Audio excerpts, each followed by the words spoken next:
of effective communication. It's all about the principles of effective communication. And our guest trainer, as I mentioned, is Kathi Walsh. And you'll see that we have another date added on for the same training. In case you want to repeat it, you might after you see how valuable it is, or in case you know other people who could really use this training. We're going to keep admitting people as they show up, but I'm just going to keep powering through this. So again, there's another training, and we'll probably add more leading up to the midterms. So just a couple of words about today's training. I'd like to ask all of you to open up your Zoom chat. You all know at the bottom of your toolbar, that is the icon at the bottom of your toolbar. We're going to use chat for questions along the way, and the questions are going to be, they're going to be, will be addressed at the end of the presentation. And you're all, by the way, if we, time is of the essence here. We want to use your time as efficiently as possible. So we're not going to answer all the questions, but you'll be seeing links in chat to join and register for actions. And you'll be seeing the link to our website and things like that. And by the way, you're all going to be emailed a copy of Kathy's slides from today, tomorrow. I'll do that tomorrow. And down at the bottom, I don't know if you noticed that, but there is a QR code, and you can just hover your phone on that, or if you're on your phone, there's the website. Please take note of that. It's the BayAreaCoalition.org. I'm sorry, my hair is literally on fire today, and I think it's because of No King's Day. I'm wearing my t-shirt too. I don't think I have to tell anyone in this room that we are literally in a red alert, hair on fire moment. And No King's next Saturday is an absolutely critical activity that we need everyone to participate in, everyone possible. So if you know people who are like hesitant, or if you know people are kind of like, oh, I might go, please drive them, take them there, because we need everybody to show up. It is absolutely essential that our voices be heard at this moment. And there's many other, of course, we need to do all the things. We need to do all the things. And over on the right on our website, there's a list of all the options we have here to win the midterms, because that is the next essential thing that we have to do, is focus on winning the midterms so big that no one can dispute them, no matter what SAVE Act principles they adopt, no matter if they say they're going to post ICE at polling locations. You probably heard today Trump talked about sending ICE to the TSA checkpoints to help them. So his secret police there. We're doing everything we can to win these midterms as big as possible. And the Bay Area Coalition, which is, by the way, a coalition of 60 Bay Area activist groups, all the swing lefts, indivisibles, sister districts, now called States Win. We work closely with the California Democratic Party. All of us are involved in offering our volunteers these activities. And if you live in California, you can canvass in the Central Valley. Those are districts we have to win. If you live in LA, there's districts down there that you can canvass in that we have to win. We have voter registration. We have midterm election phone banks every Thursday night, 5:30 Pacific time. And again, our website has all these activities for you. And I want to make sure you look at in chat right now is the link to this website, and you can check in on it whenever you want to see what's the latest event over there on the left side where the No Kings protest is. But that's my focus right now, is that No Kings protest. So what is at stake in these midterms that I keep talking about? It's everything.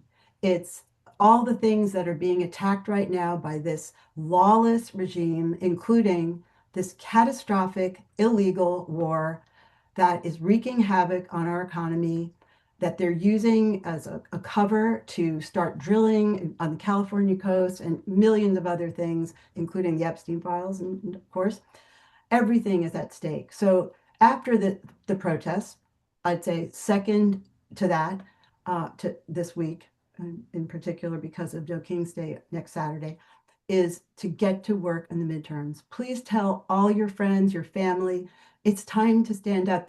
Everyone's feeling overwhelmed. We're very fatigued. Many people just feel like, it's useless. Nothing changes. We can't do anything. then it's absolutely not the right time to do it. And if you don't already listen to Heather Cox Richardson's Substack or follow her online, please do, because she has the exact same message and she's pointing out the authoritarian takeover that we're in step by step. So, whoa. That's my last slide. Great. So I'm going to stop sharing now. I want to introduce Kathi Walsh and get her presentation going. So Kathi Walsh, as I said, our favorite trainer, she has been a psychiatric nurse for 42 years, and she has a particular expertise in communication and motivation. Um, she volunteers her time for us, for activists like us. And if you ever want to have a really good docent experience, she practices these very communication tools as a docent at the DeYoung Museum in San Francisco. So you can go visit her there. I'm sure she'll welcome that. And I also want to mention all the other people on the top row here. These are all coaches from our phone banks and fellow leaders in the Bay Area Coalition. So thanks to them for their dedication all these years. So I'm going to turn it over to Kathi now. And before I do that, I just want to introduce her sidekick, Margaret. Margaret Partlow is, I've worked with her since the Obama campaign. She's a very experienced coach and leader, and she's going to add to today's presentation. So introducing Kathi Walsh and Margaret Partlow. I'm going to turn it over now. Wonderful. Good morning, everybody. I'm so happy you're all here. I'm so happy you're all here for so many reasons, least of which is to participate in this training. The most is that you show up. And many of you I've known to show up over and over and over again, and you help me sleep at night. Your willingness to participate in our democratic process and to make phone calls and to knock on doors. So thank you for that. I so appreciate it.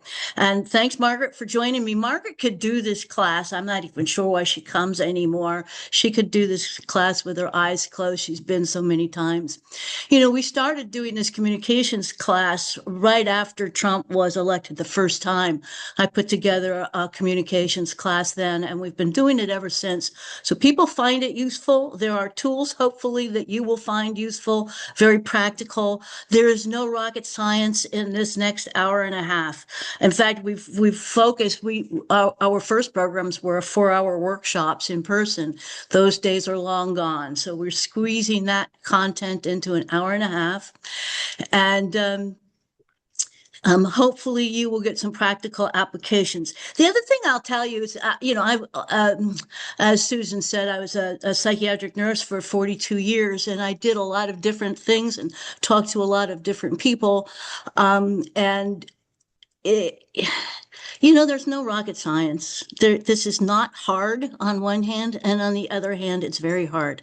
In fact, I'm probably not going to be telling you much that you don't already know. And you're going to say to yourself, so why the heck should I listen to you? Why am I spending a beautiful spring afternoon with you? Because as simple as the content is, it's so hard to do. Hopefully I will be reminding you what's important about good communication. And you will use your years of life and experience to make it your own. So getting started, let's talk about the basics of communication. This is so basic. Like I said, it's not rocket science. It's important that we know what our goals of communication are. We're going to talk about engagement. How do we engage our callers or the people at the front door? How do we ask questions? And the most important thing, the absolutely most important thing, the drop dead most important thing is that we listen to the darn answers. So listening is our superpower. It's the most important thing you can do. So let's talk a little bit about goals, because those are important on a lot of levels for us. Communication is successful if we know what we're trying to do. What are we trying to communicate? What's the purpose? And I am the best communicator in the world when I know what the heck it is I'm trying to say. But if I'm unclear or unsure or uncomfortable, then I communicate very, very poorly. And I would suspect you're all similar in that nature. So we need to focus on what are we trying to do? What is it? What are my priorities? And I shouldn't be distracted from those priorities. So think about what it is you're trying to do. So before you get on a phone call, what is it that you're trying to do? And establish some overall goals for yourself. Being on the phones or knocking on doors can be a very frustrating experience. You are going to call hundreds of people. And if you talk to 5% of them, you are doing really, really well. So establish goals for yourself that you can really meet. Like, I'm going to make 10 phone calls in the next X amount of time. I'm going to try to engage 3 people in the next quarter hour. Whatever makes sense for you, make real goals for your connections. Some of those other goals for you might be, I want to see if I can connect to voters. I'm going to see what works for me to connect with them. I'm going to listen to their concerns and interests. I'm going to collect some data. So if you have good goals, you can measure those. You can measure how many calls did I make in the hour? How many voters did I connect with? How much data was I able to actually enter into the system? So you can measure your success, because if you're going to measure your success by, oh my God, I turned all these Trump voters into Democrats, you are really going to go to bed disappointed. But if you measure your success by limited goals that you can actually measure, then you can feel successful. You had a good day. And then you can change the goalposts. As you get better doing at what you do, you can increase your goals. You can increase your outcomes. You can change the goalposts anytime you want, because guess what? You're in charge. So sometimes we have goals that are foisted upon us, appropriately so, by the campaign that we're working on. So between now and November, you're going to be working on various campaigns. You're going to be calling California voters. Maybe you'll be calling South Carolina voters. You might be calling Nevada. You might be calling a lot of campaigns and a lot of things that have different priorities. So you need to understand what those priorities could be. So some of the goals might be connecting with voters, listening to what their issues are, collecting data, introducing a particular candidate. Closer to November, you'll be doing a lot of getting out the vote. That's always fun. Sometimes you need to provide information about a candidate or whatnot. So those are things that are foisted upon you by the campaign that you're working on. So you need to be aware of those, and are they consistent with your own personal goals? Now, these are the skills that you need to engage to be successful. And that is, you need a quick engagement. We're going to talk about this in some length. You're going to get somebody on the phone. You have one chance. You need to find a way to quickly and succinctly engage that person on the phone. You're going to use your ability to ask open-ended questions. And we're going to talk about that in detail as well. But the most important thing is you're going to listen to the answers. And we'll talk about that as well. And then the last skills we're going to talk about are motivational interviewing. I have 3 techniques that folks have found very, very, very useful as we talk to voters, and they're from the clinical world, but they can be applied anywhere. And in fact, anything we talk about today, you can use at home. There is nothing we're talking about today that's just not excellent communication. So use it with your husband, with your wife, with your children, practice them, and you can do no damage. In fact, you can only improve your own communication. All right? Okay, let's talk a little bit about the all-important engagement. By the way, one of the things I used to do as a nurse is I would create clinical programs. And one of my expertise towards the end of my career was teaching medical nurses and doctors how to engage with people who could potentially be depressed. I managed phone banks. I managed nurses who were making calls to people with diabetes. We had a program that was just focused on identifying people with diabetes who were depressed. 25% of people with diabetes have clinical symptoms of depression. So we wanted to find out who they were. Well, you think calling a voter is hard? Try calling somebody with diabetes and asking them if they're depressed, or if they're drinking too much, or if they're not sleeping. So those are difficult calls as well. So you have to find a way to engage that person first before you get into very, very difficult topics about their health. And we were able to do it, and we did it successfully.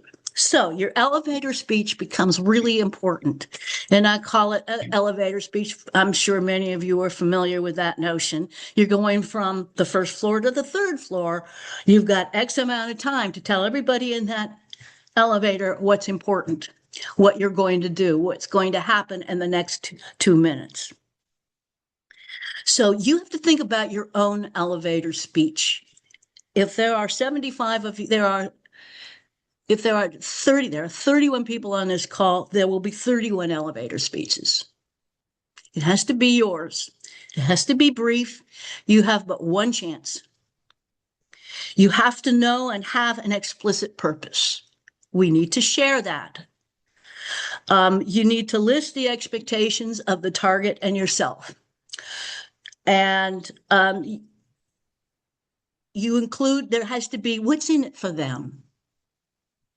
What's in it for the target? What's in it for the person I'm calling? Why should you talk to me? And the most important thing, and it has to be organic to who you are. I might have an elevator speech that works 98% of the time. You can do the same very thing that I'm doing and you will fail. But if you do your own, if you assume you use your own personality and your own words, you can create an elevator speech that's outrageously successful. And be as genuine as you can possibly be. You don't have to be the life of the party. You just have to be yourself. And people on the phone will experience that. I have had people call me. By the way, I will make one recommendation. Part of your elevator speech, I recommend it not be, how are you? Don't ask me how the hell I am. I don't want to talk to you. There are things that I use in my own personal lab when people call me. And they call me and their elevator speech happens to be a script, a long drawn out script. Or is this Kathi Walsh? Yes, it is. Well, how are you today, Kathi? No. What do you want of me? How much money do you want? Who are you calling from? Tell me now. And I'll actually stop them. I'll say, you don't want to know how I am. Tell me what you want. I answered the phone by mistake, but you have me. What do you want? And how much is it going to cost me? And how long is this phone call going to take? Now, if you were smart, you would have told me that before you asked me the stupid question of how are you? We think we're being nice. You're not. Just tell me what you want. Tell me how long it's going to take. Tell me why it's important to me, and let's move on. And I think I'm probably in good company in that regard. So I'm going to call on Margaret because she always has a good elevator speech. Hers is honed over experience. Margaret, would you share with the group your speech? I will. I don't want you to raise the expectations, Kathi. Okay. I love trying different elevator speeches out during just starting out on a phone bank because then I get more comfortable. So that's something we can all do. Here's an example. Hi, Mrs. Silva. This is Margaret Partlow, a volunteer with the Democrats, with a brief question for you. I'm wondering if you'll share any issues in our community or the country that are concerning to you or affecting you and your family, or anything you feel that's going great. And the reason is that we want to elect somebody to Congress who understands the issues in this community and someone that will represent us well. Period. Period. Period. That was wonderful. And you had pretty much all the elements. If I can review that a little bit, and Margaret, correct me if I'm wrong, if I missed something. You said who you were, You called the individual by their name, which is always respectful. I like that. You said you had a few brief questions. Would you be willing to share with me X, Y, and Z? That's what, and what's in it for them is so that we can work on getting a representative that's going to represent your needs. So what you wanted, it was going to be brief. What's in it for you is that then your needs are represented, and it was a few sentences long. It's perfect. What also makes it perfect, Margaret, from my perspective, is that you're comfortable with it. You've probably changed it how many times over the years? Lots of times. And after reviewing the slides, Kathy, of yours, it helped me add something else and make it more prominent in the speech. I just love these slides. So I And you changed can it. tell everybody that I haven't paid you any money. And no, you haven't. And why I emphasize you've tried it many times is the one thing nice about these phone calls, there's always another one. That's right. That's right. You know, if one approach doesn't work, try another one. You don't do there's no harm, no foul, unless you get somebody like me who yells at you on the phone. But other than that, you can't mess it up. You just try another one. Try one that seems to work and then do it again. My elevator speeches tend to be, good morning, Mrs. Jones. This is Kathy Walsh with the Democrats. I'm going to ask you a few questions. It'll only take a couple minutes, but it'll give us information to give to the Democratic Party about what's important, period. And I always tell them if it's 2 or 3 minutes, that's it. So they know what to expect of me. And it's quick, couple sentences, move on. And they have an opportunity to say yay or nay, to stay on the phone with you or not. Some people do add, and I'm not going to ask you for money. That's not a bad technique, but I would do it after the full elevator speech. And by the way, I'm not going to ask you for money. So work on your own elevator speech, try out different things, and see what works. That's an important part of the call, probably the most important. Okay, now let's talk about scripts. If I get somebody who calls me and is reading a script, I'll interrupt them and I'll say, I don't want to hear the rest of your script. What do you want? Some of their scripts are so bloody long. Oh my God. I'm old enough. I'm going to be way older at the end of this damn phone call. So don't read a script, but scripts are important. Scripts are often given to you by a campaign. In fact, more often than not, they've got all sorts of ideas about what that script should be. And these will communicate their goals and priorities. They are important. I don't want to diss the notion that what they want is important and we're doing their bidding, and we need to do that.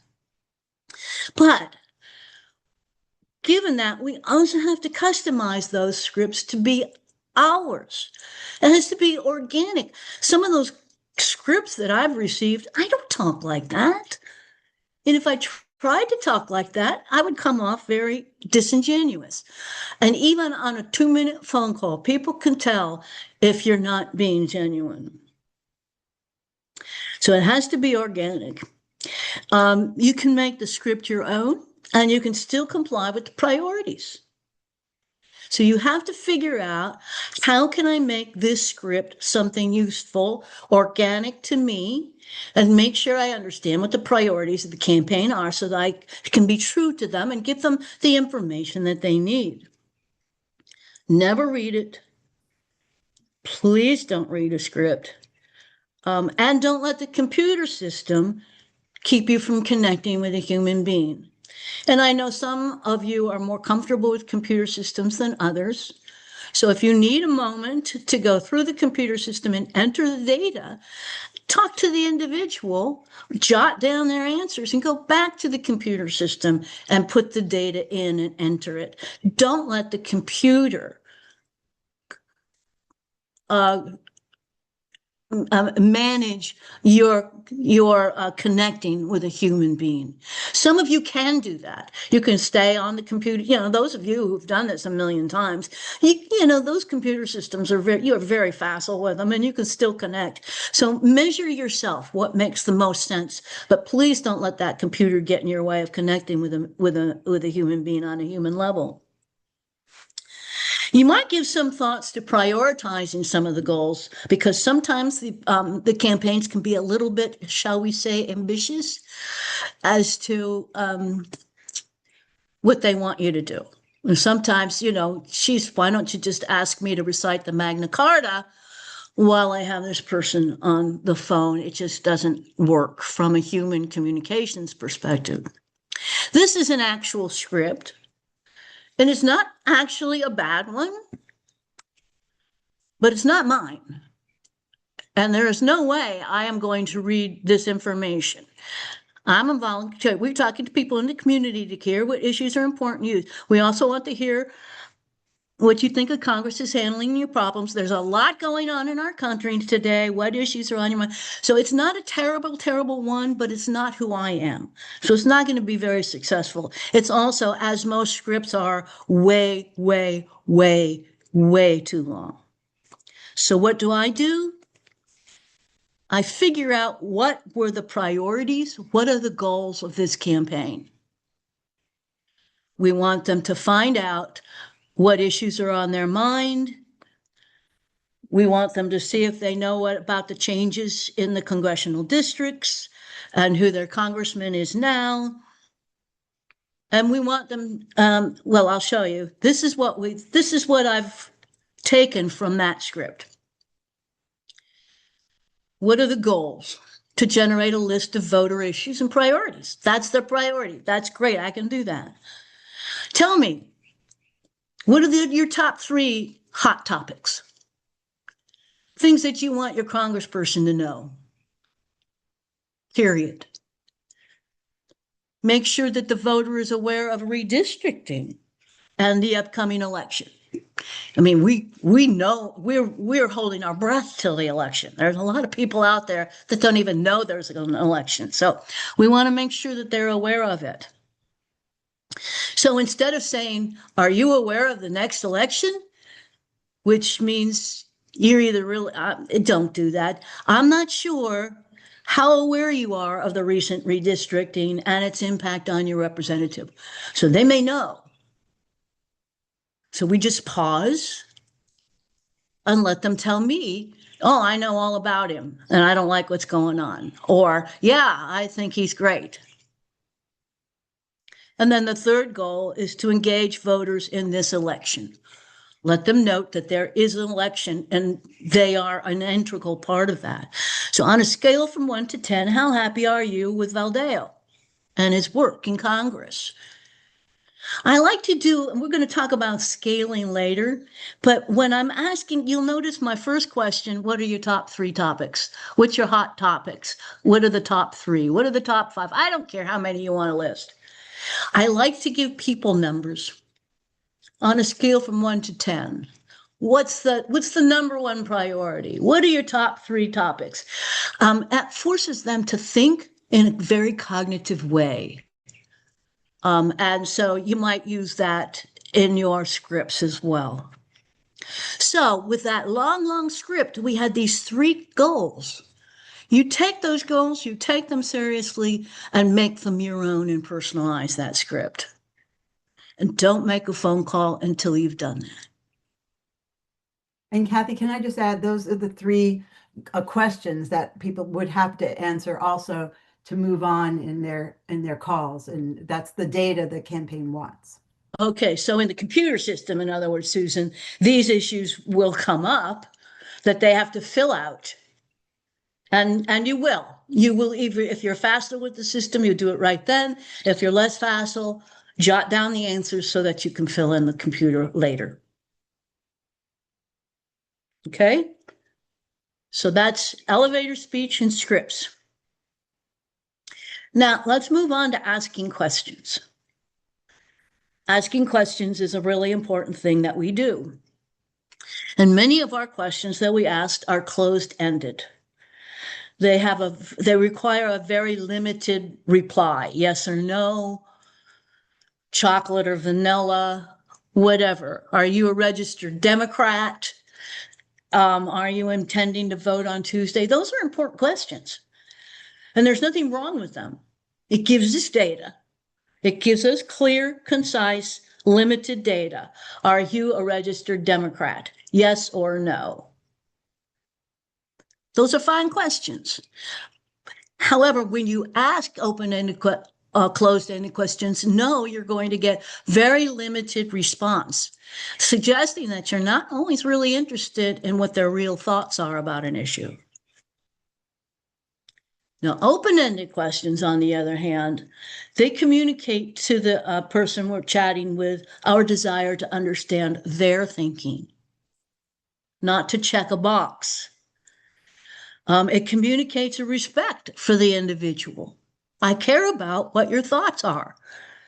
And it nets us much, much richer information. So, are you registered are you a registered Democrat? Yes or no? Subtly different is, how are you registered? Then I know I'm an independent, or I don't know affiliated party.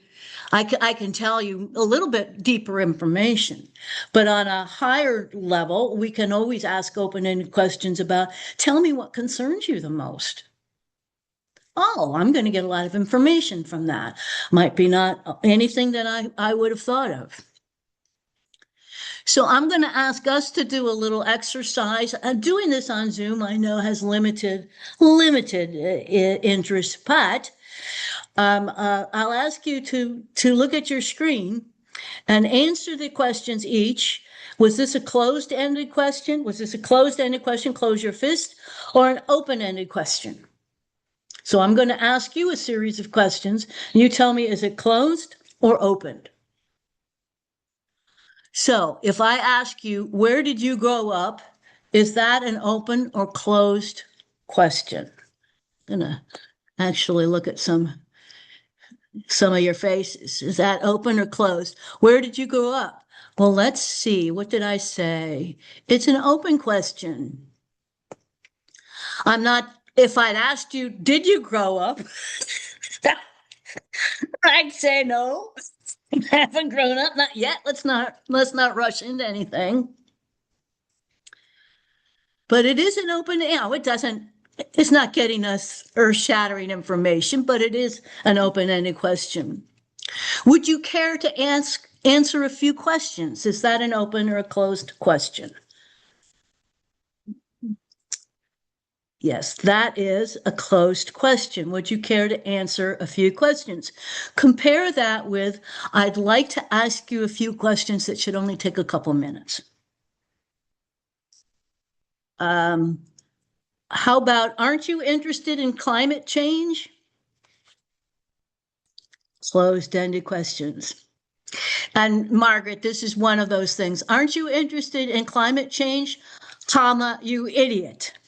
I know that's what I remember you're saying in one of these trainings. You idiot is implied when you ask a question like that. And sometimes we don't realize it. Right.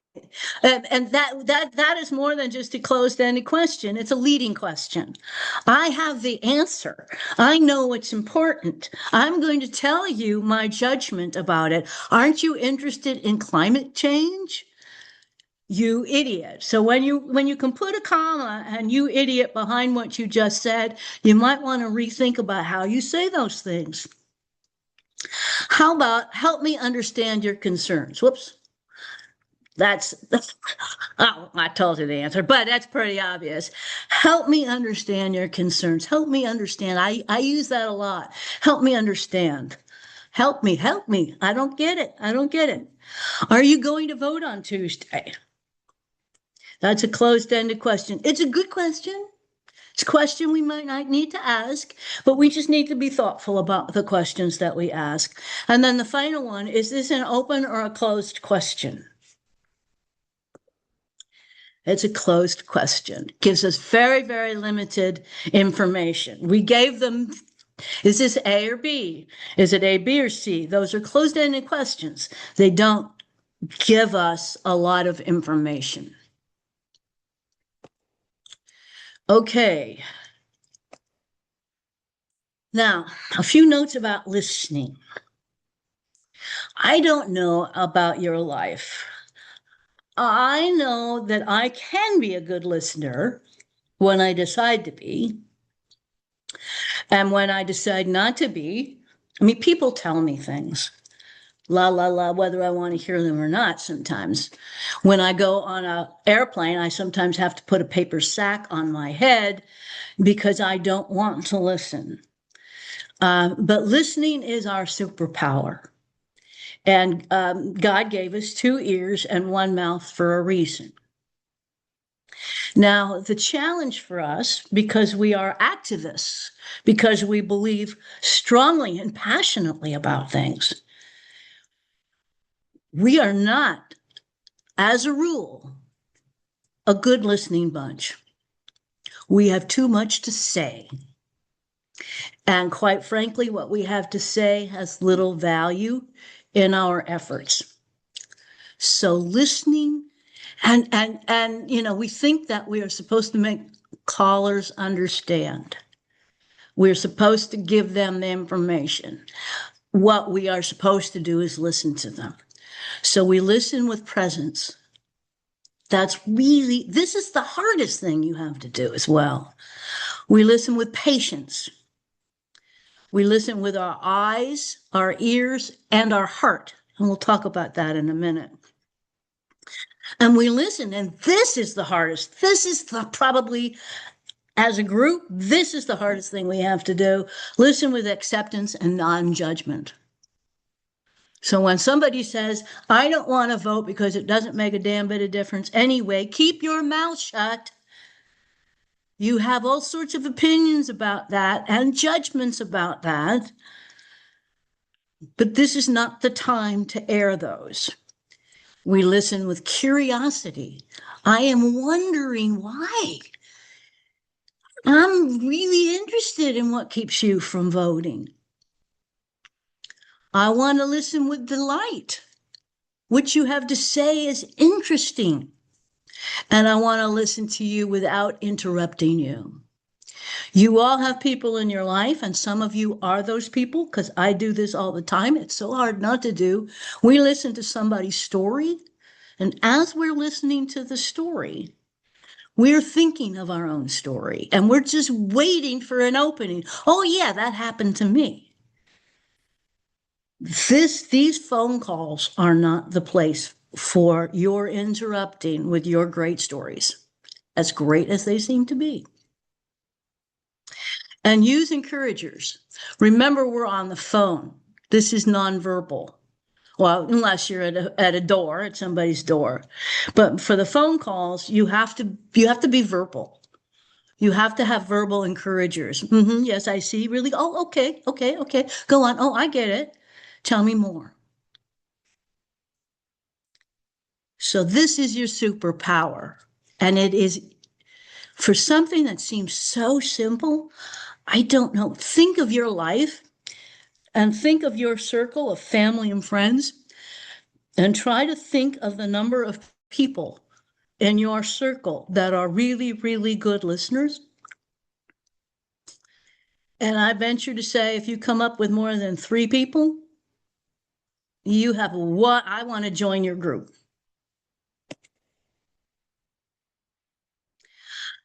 Now, listening reflectively is also important. We use reflective listening to clarify and explore. And instead of pester with people with one question after the other, if we want to explore an issue with them rather than asking them another question, just reflectively listen to them. So we listen to them and we make a reasonable guess sometimes as to the meaning of what the person is saying. or what we heard them say. And we give voice to that. Oh, you're telling me you don't think it's important to vote because it makes no sense to you. Okay. So we give voice to that in the form of a statement. Now, if we are wrong, which sometimes we are, you tell me you don't want to vote because it's not important to you. Okay. Oh, no. I know it's important. But and then they tell me what's really so, and I'm struggling to come up with a good reason why that would be so otherwise.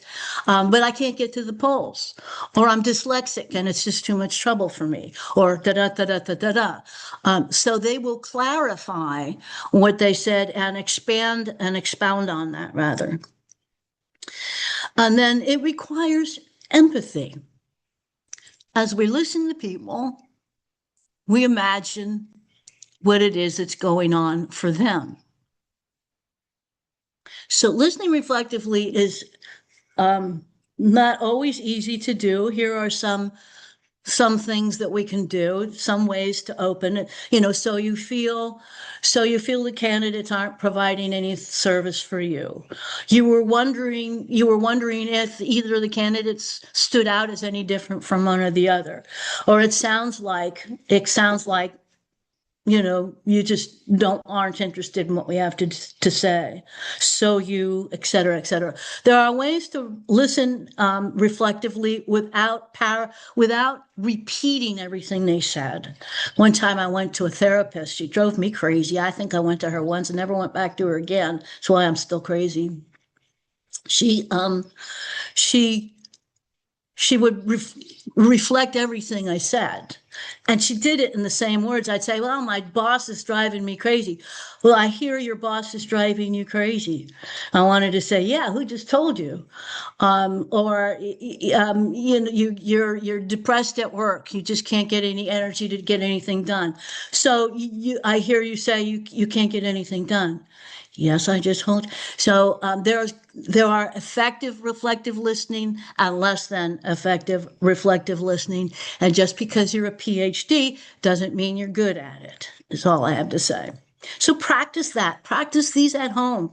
Make sure you do this when you're listening to a friend tell you a story. Practice some reflective listening with them. And it requires empathy, which requires imagination. If I'm talking to a woman who just lost an infant, I'm not a mother. I don't have any kids. I don't know what that feels like. I'm not going to tell her I know what that feels like. She knows I'm entirely disingenuous. She doesn't. I don't know what that feels like, but I can imagine what that feels like. So it requires my imagination. So I can say, oh gosh, I can only imagine. That must be absolutely paralyzing for you. And she can explain further what she means by how horrible she feels. Empathy requires our understanding somebody else's condition, and that includes their feelings and thoughts from their perspective, not ours. And once again, this becomes hard for us because we feel passionate about our perspective. But it has no place in what you're trying to do with the folks you're contacting.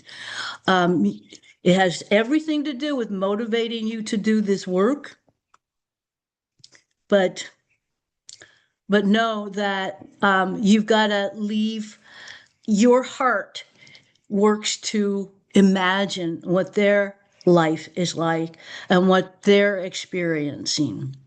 I've done some knocking on doors in the Central Valley. I've done some knocking on doors in rural Nevada. And for me, a blue state, my butt is totally blue. I'm an urbanite. I was born in San Francisco. So for me to go to those neighborhoods and talk to those people is like landing on the bloody moon. And my experience has little to do with my ability to interact with them, but my ability to listen.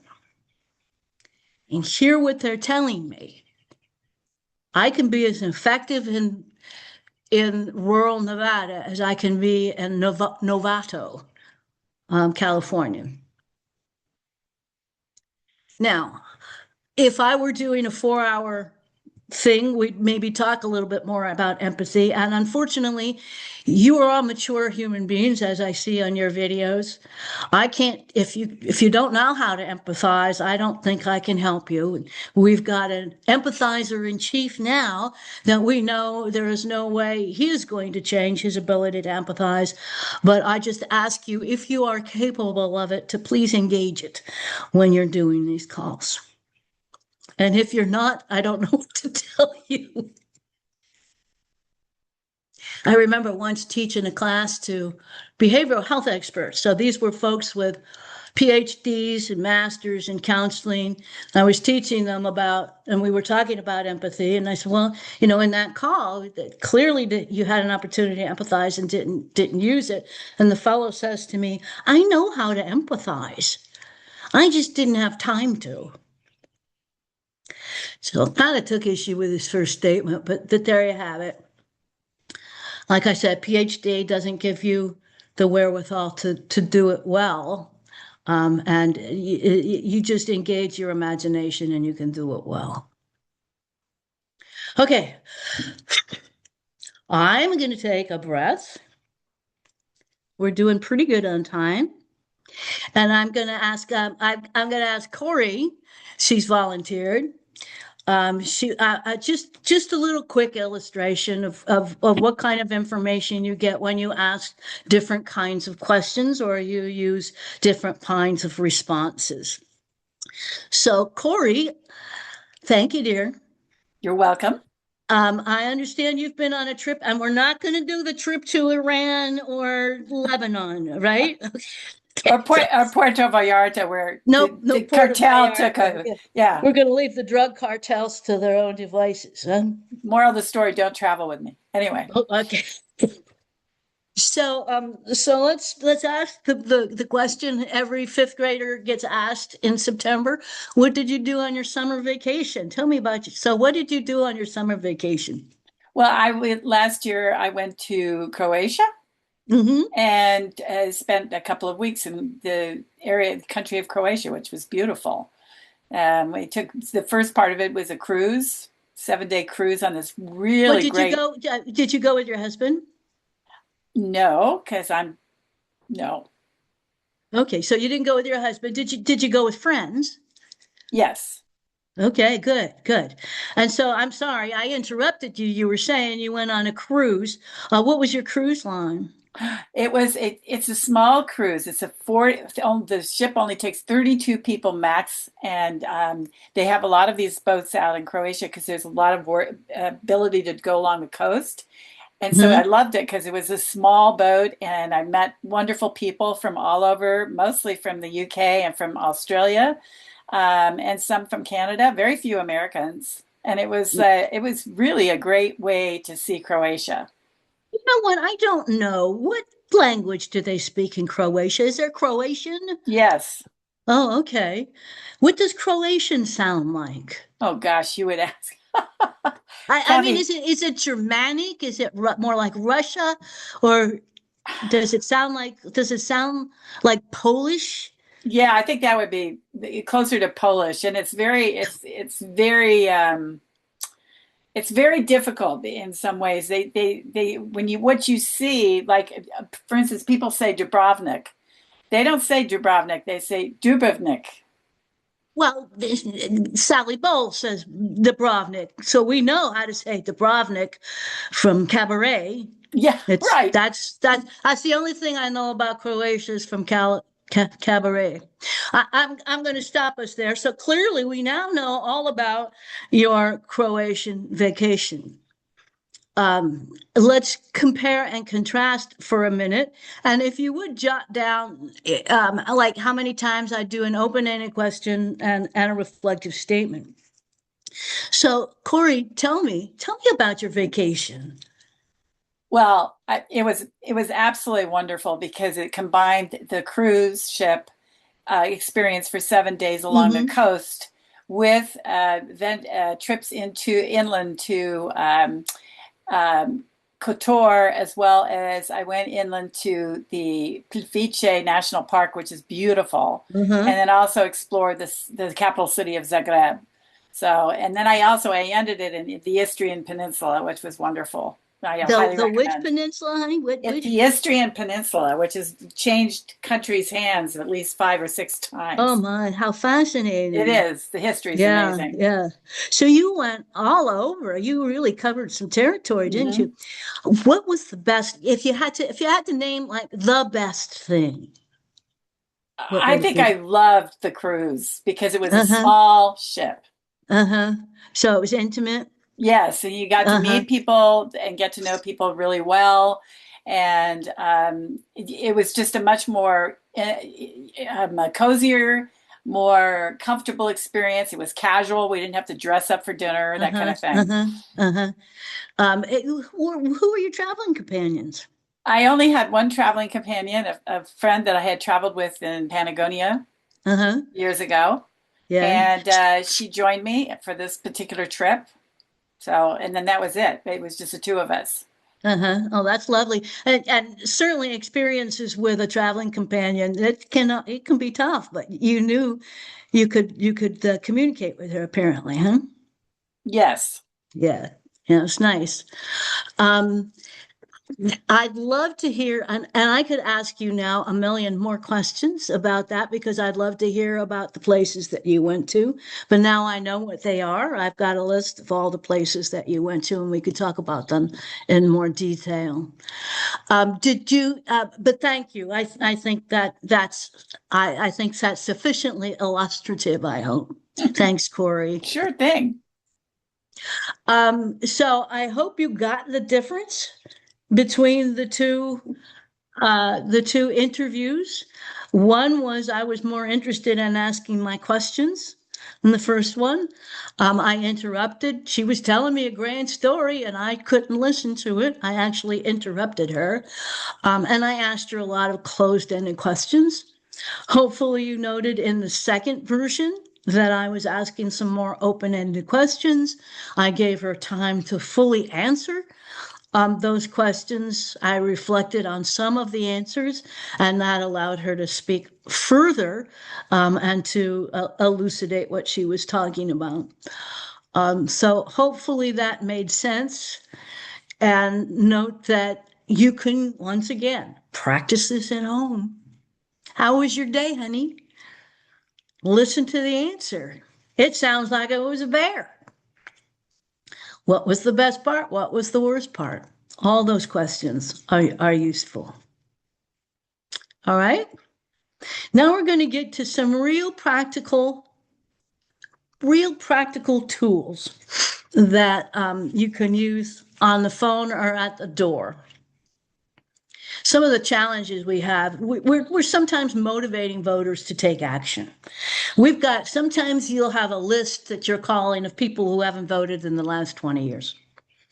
Or you have a list of people who are constant voters. You get to know who it is you're calling, what their campaign is focused on. So make sure you know what your campaign is focused on. But sometimes you just have challenges that are pretty common. I don't vote. My vote doesn't count. The process is rigged. They're all politicians. I don't trust any of them. I am overwhelmed. Nothing's going to help. Every time I read the New York Times, I'm drinking from a fire hose. We've heard all those things before. Why people don't take action. And what do we usually do? Our usual approach is we tell them exactly what to do. I'm here to tell you that that almost never works. You know, when you're calling a call line number and it says, your call is going to be recorded or somebody's listening for the teaching purposes. I was the person that was often listening for teaching purposes. So I'd listen to these phone calls. Oh my God, talk about boring. But anyway, I listened to the phone calls, and there was one of my favorite phone call. This nurse they were making calls, outreach calls to folks on Medicare for a number of reasons. I think to find out if they were depressed, I don't remember, but so a lot of these old folks, because I know they like to get on the phone. So this nurse, young, lovely nurse, called this older patient, and she said who she was, and the patient says, "Oh my God, oh my God, oh my God, you've got to tell me what to do." And so the nurse asked, "What's the matter?" Heard a litany of things, and she'd tell the patient what to do. "Oh, my blood pressure is too high. Well, you need to do this, this, and this. And, well, I can't get out the door. You need to do this." That nurse worked her ass off for a full hour on the phone with that patient, telling the patient with every complaint that he had exactly what he needed to do to fix it. I don't know how many complaints there were ultimately, but I did record it, was a full hour. And the last thing that the patient said before hanging up was, oh my God, I don't know what to do. Tell me what to do." So I am here to tell you what to do. That is, don't tell people what to do. They're not asking because they're stupid. They're not asking because they don't have the answer. They're not moving or acting because they're idiots. They don't need you to tell them what to do. But there are many reasons why they're not acting, and that's what we need to discover. So let's talk about behavior and what motivates behavior. And much of what I'm taking from this point on comes from the theory of motivational interviewing. And we'll talk about that in a minute. But this is professional, useful, and validated information I'm providing you. People usually behave in their own self-interest. We do. We're not trying to mess ourselves up. I'm going to act what's good for me and what's good for somebody I love, what's good for my life, and what's consistent with my moral compass. I'm going to act according to my morality. What's consistent with who I am? I'm going to act in ways that is consistent with who I am. And I'm going to act if the positive consequences outweigh the negative. So if I know that as much as I like to smoke, I'm going to feel much better if I don't. So I know the positive consequences of quitting smoking far outweigh the negative. However, there are lots and lots and lots of times where people don't act in their own self-interest. They just don't. And it's not because, as I said, they're stupid or ignorant or idiots. Their behavior might be unhealthy. It's smoking, they're overeating, they're acting in a way that's harming themselves. And sometimes they're willing to accept the negative consequences. They'll live with Donald Trump as their president. Oh my God, talk about a negative consequence. Jesus Christ, that's almost too much to bear.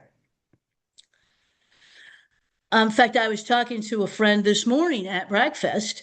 This is a gentleman who has had nothing but skin cancers. And he's 91 years old, and he's finally starting to use SPF. He's finally starting to use something on his face, sunscreen, for the first time in 91 years. And he had surgery. Anyway, he never acts in his own best interest. He also can't hear squat, and he won't get his ears checked. Why do we not act in our own best interest? So there are people in your life, you say, you would think, since he's had skin cancer for the last 50 years, that he would use a sunscreen. You would think she's got terrible, terrible diabetes. You would think that she would have a better diet than she does. Anytime you would think you don't like Donald Trump, you would think you would vote. So what keeps them from acting in their own best interest? Several things. One is there's conflict. I want to vote, but I don't like the candidates. I mean, it's a real conflict. I want to vote, but I don't like my choices. That's real. Ambivalence. We have a balance of equal values that keeps people stagnant and unable to move. I like to smoke, and I know it's not healthy, but I get very, very anxious, and smoking calms me down. That's ambivalence. Two conflicting and competing interests. Barriers. I'd like to vote, but I don't have the ride to the polls, or I can't read, or I have dyslexia, or I don't know who the candidates are, or I don't know how to work my computer. Whatever keeps somebody ignorant. That could be barriers, could be not ignorance at all. Sometimes it's lack of information. I don't know who I'm going to vote for. I had one patient, I'm sorry, I'm going wrong part of my life. I was knocking on doors in Nevada before, but for Barack Obama. And I asked this lady if she was going to vote. She said, "Oh, yes, I'm going to vote." And this was Sunday before the Tuesday election. "Oh, I'm going to vote." "Who are you going to vote for?" "I don't know." I said, "Okay, well, that's good. What's going to happen between now and Tuesday that's going to tell you who to vote for, since you're clearly going to vote?" She said, "Well, God's going to tell me." I said, "Okay, that's different. So maybe God will provide the information," is what I'm thinking in my head.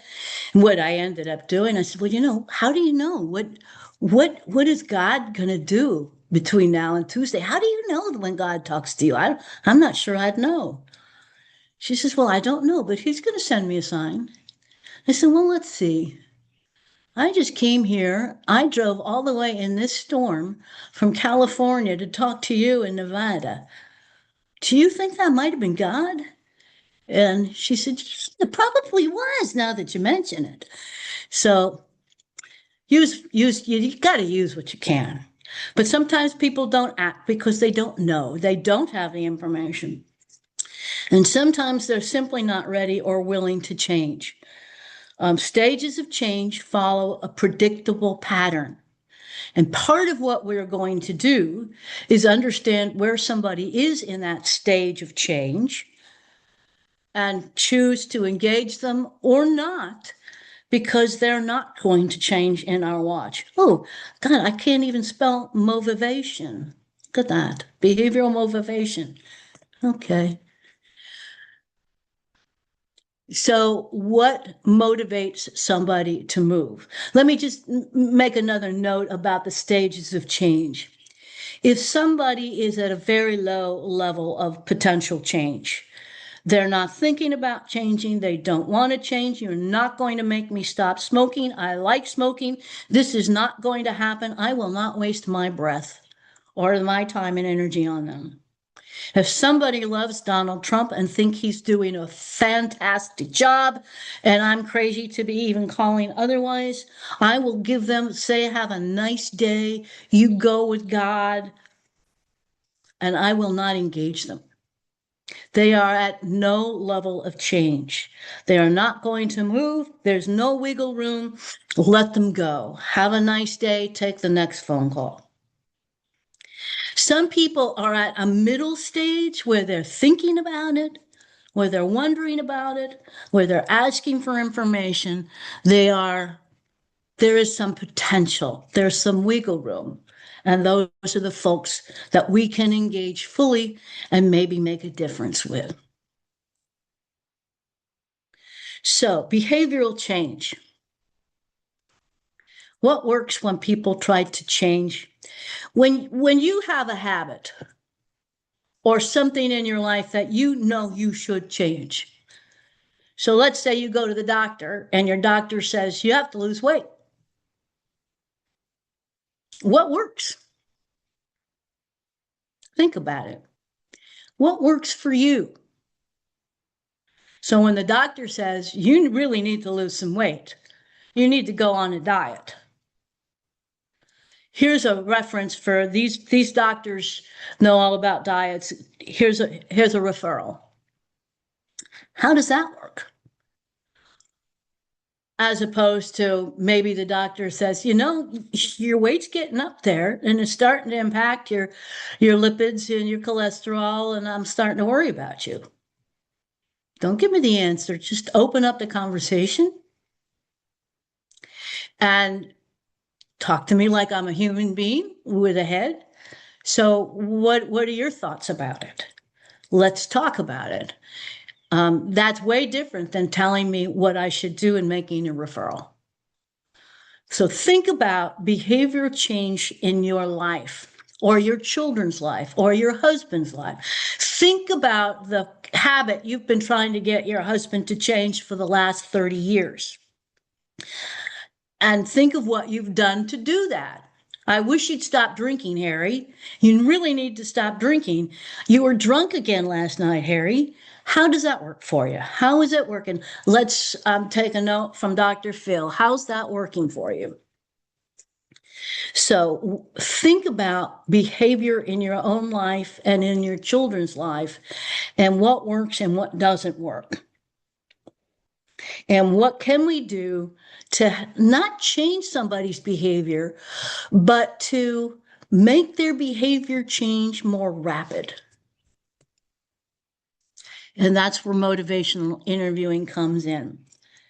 It's a therapeutic technique that was used first in treating people with substance abuse, with diseases where their behavior has a profound effect. It started in substance use disorders. So telling an alcoholic to stop drinking is like the dumbest thing you can do in the whole world. So substance use disorders, how do you engage somebody with a substance use disorder to make their change more rapid? Likewise with diabetes, where behavior, what people eat and their exercise, etc., profoundly impacts their health. Hypertension, diet, exercise profoundly impacts their disease. So thus was created motivational interviewing techniques, and it's based on the premise that people left to their own design, they will change. Ultimately, eventually, they will act in their own best interest. Like my friend is finally using sunscreen. He's 91 years old, so the train left the station, but that's okay, he's finally doing it. But behavioral change must come from within the individual rather than from persuasion or coercion from outside. So we cannot persuade somebody to change. And you're going to talk to a lot of candidates, or rather campaigns, that are going to ask you to persuade somebody to vote. I'm going to ask you not to do that. And I'm going to ask you instead to engage in a conversation relative to their motivation to behave. And there are techniques that can help speed up our intrinsic desire and need to change. So had I used some motivational techniques on my 91-year-old friend 50 years ago, probably wouldn't have worked, but it might have worked 20 years ago. At what time was he ready to change? And we can borrow a few techniques from that field. We evaluate how likely someone is to vote or to act or to do whatever it is we are asking of them. We can stimulate their intrinsic desire to behave in their own best interest. We can tap into their desires, their thoughts, not ours.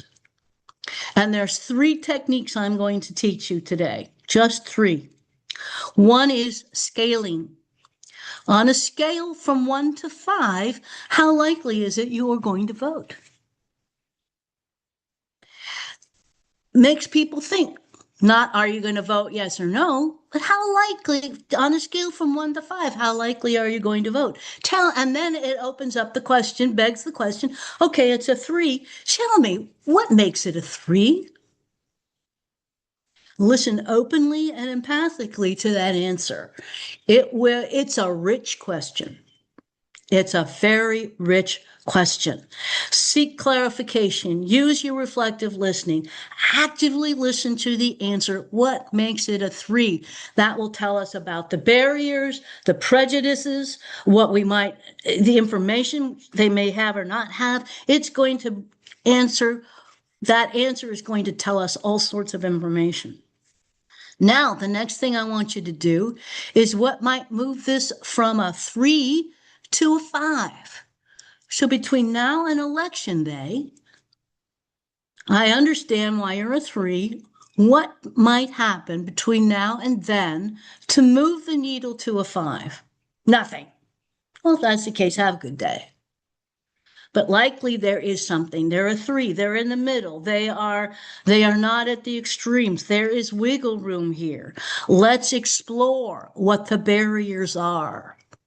Let's explore change talk. In motivational interviewing, they call that change talk. We allow and encourage the individual to bring up the notions that keep them from acting and problem solve the barriers that keep them in place. And that's called change talk. And it comes from them and not from you. So that's your number 1, scaling likelihood ruler. Your second tool is the linking summary. This is a tool that helps an individual identify their conflicting priorities. That's when you hear conflict. So it leads, once again, it's an entree into change talk. It ties what was being said sometimes earlier. So in the course of our conversation, we may pick up some of the conflicts. So on the one, and we use a linking summary. So if we've been listening, we might be able to have picked up what their conflict is.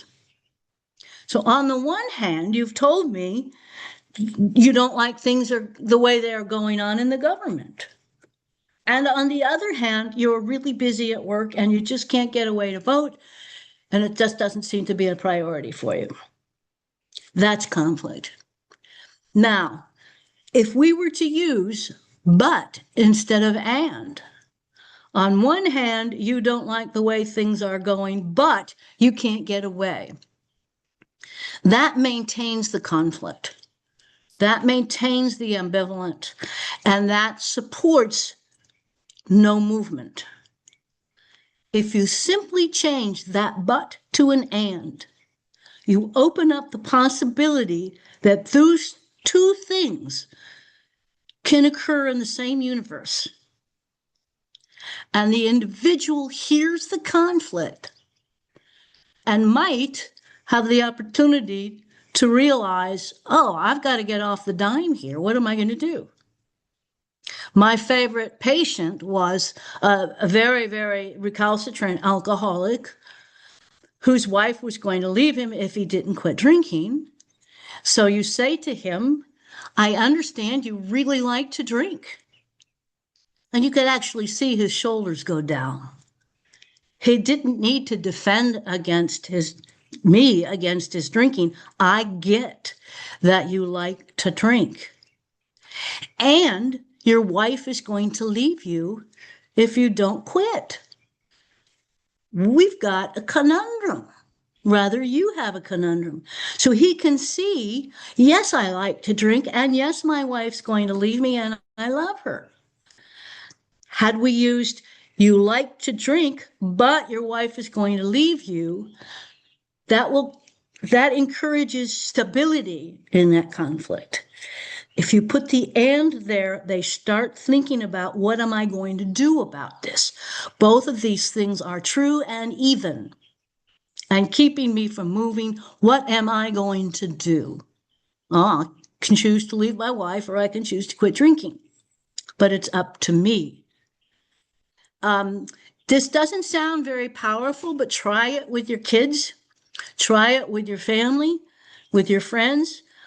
When they're saying two conflicting things, one hand and another hand, and let them work it out and see what happens, especially with adolescents. It's very helpful. Now, this is really, really important. Really, really important. This is probably the last thing I'm really going to impart on you today. Unsolicited advice is rarely welcome. And you, because you are opinionated, have all sorts of advice to give. And if you have information, which sometimes you do have wonderful information, always ask permission to provide that information. Never, ever, ever, ever provide information about something without asking their permission to do so. Once the permission is given, then the receiver will be more receptive to it. If you just explain things to them without asking their permission to explain things, it doesn't matter how good your information is. You have already pissed them off. So when somebody says, I don't know which candidate, or I don't know what the issues are, or I don't know what Proposition 50 was, instead of explaining, see, in that first script we had, in that script, we start explaining to them what Proposition 50 is. Well, I'm sorry, don't explain it to me. I know what the hell Proposition 50 was. Don't talk down to me, comma, I'm not an idiot. So, but if you open up the question and say, I have some thoughts, I'm not sure how interested you are in Proposition 50. Oh, I'm not at all. Fine, I won't tell you. Well, no, I don't quite understand it. Well, I have some information about it. Would you like to hear it? So always tell folks before you ply them with information and explain all sorts of things to them, I have some thoughts that might be useful. Perhaps you'd like to hear them. I have some websites that you might like to peruse. Perhaps you'd like me to give you the links. So always, always ask an individual's permission. Treat them with the dignity and respect that they deserve. And you are not the authority on all the information that needs to be provided.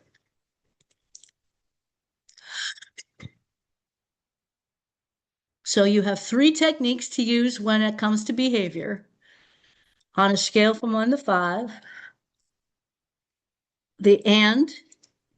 The scaling, and then asking permission to provide information. That's all you need to know. And then overall, you need to listen. And that's all you need to know. So I promised you I wouldn't give you anything that was earth-shattering. A lot of it's really hard to do. But some of you are already really, really good at it. So with that, Susan, I'm going to open it up to the questions. Yeah, so thanks a lot, Kathy. So everyone, just to reiterate, I'm going to email you all the recording and this and the slides that Kathy used, so you can read them again at home. And of course, you're welcome to join us again if you joined late, or if you really want to have the live experience. You're welcome to join us again, and we'll put the link in chat to the May 16th encore presentation that Kathy's going to give, and we'll have them, leading up to the midterm election day, which is in November. But one question I thought that I've gotten, and someone else in the audience did, was about the Trump. So we're calling people who are no party preference voters. That means that we don't know if they're Republicans or Democrats. And a couple of times people have run into a Trump voter who's having doubts. And they ask us, how do we motivate someone to change, basically to change their behavior if they voted for Trump, but if they're having doubts? Well, that's great. Isn't it nice to find somebody with doubts? Yay! There's our wiggle room there. So I'd certainly like to learn more about the doubts. So can you tell me more about what's causing you some problem in your thinking? Um, and let's talk about it. And they will tell you they will tell you all the things that they're concerned about. We don't have to persuade them not to vote to vote for somebody of our liking. We just have to explore with them their doubts. They're their doubts, they own them, and they can deal with the conflicts themselves. And if they need information, we can certainly provide it with their permission. If they would like an alternative, we can provide it with their permission. Does that make sense? Yeah, absolutely. So really, again, you don't want to lecture to them, so I guess you wouldn't call them one of the basket of deplorables then, right? No, not a basket of deplorable. And I have to say, personally, that one of the hardest things that's been going on in the last decade, since Trump first, don't get me, first started was, I, how do people vote for him? How, I still don't understand that. I never will. But I need to stay absolutely constantly curious. That's a really great way to end, except I have one more question that Jeff asked. On the scaling, and when you ask somebody a question like, how likely are you to vote? I think was probably the question that he had in mind. If they say they're at a 1, would you bid them goodbye? I might. I might indeed. I'd certainly explore what makes them a 1. I'd be interested. I'm curious. In fact, I use that a lot, the word curious. I'm curious as to to what goes into that 1. And that might give us all sorts of information that's useful, and might give us some hooks to engage them. But if they stay at 1, and if their answer to, so between now and whatever election day or whenever you make a decision, what needs to happen to get from a 1 to a 5, and they say nothing, then I do bid them a good day. I don't hear the 1 and then say good day. I do explore it. What makes it a 1? What will make you a 5? If there's nothing that's going to make me a 5, you can't find. You just have a good day. Enjoy the rest of your afternoon. Yes, and I think if I'm going to leave it to you to sum the whole training up, and so that we can let everyone move on to their Saturday. If it's a beautiful day like This it is here gorgeous in Saturday. California. I can't believe you showed up. So I hope that was helpful to you. Just, I mean, like I said, it's beyond simple and entirely difficult. Mhm. I hope that notion makes sense at this point. Constantly remind yourself, establish goal, establish your own verbiage, listen, ask open-ended questions, and listen to the answer. And that will reap all sorts of benefits. And then use the 3 techniques I talked about. You'll be getting the PowerPoint in the mail to remind yourself of those. One of the, no, I'm not sure if I kept the cutout. Did I keep the cutout in there? Oh, I don't think I have the cutout. Anyway, remember those 3 techniques, especially closer to November when we're really asking voters to act. So I'd like to leave everybody with one last thought. And Steph Farrar asked, mostly wondering what next steps are for canvassing in her area in Ventura. And I just wanted to tell everyone that I will find out, Steph, the answer to that question. But if many of you already go to the California Democratic Party website, but on that website, there's links to their mobilized registration links, and you'll see there's quite a bit of canvassing going on all over California. But Steph, I'm going to get back to you. If you don't mind, I just asked you in chat to make sure I have the right email for you, and I'll get back to you about that. But everybody else, again, in chat is the Bay Area Coalition website. We would love you to put all this into practice. This coming Thursday, come to our phone bank.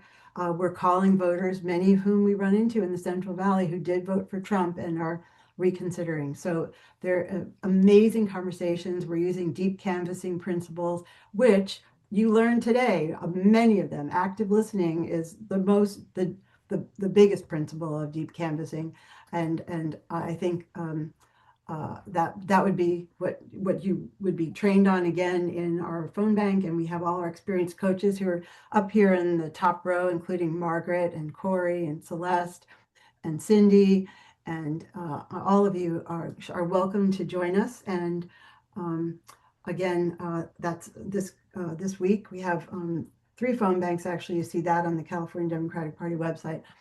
From other groups too, and one of them is to the Virginia voters to pass their redistricting. So we'll put the California Democratic Party Mobilize page into this email I'm going to send you with the slides and the recording.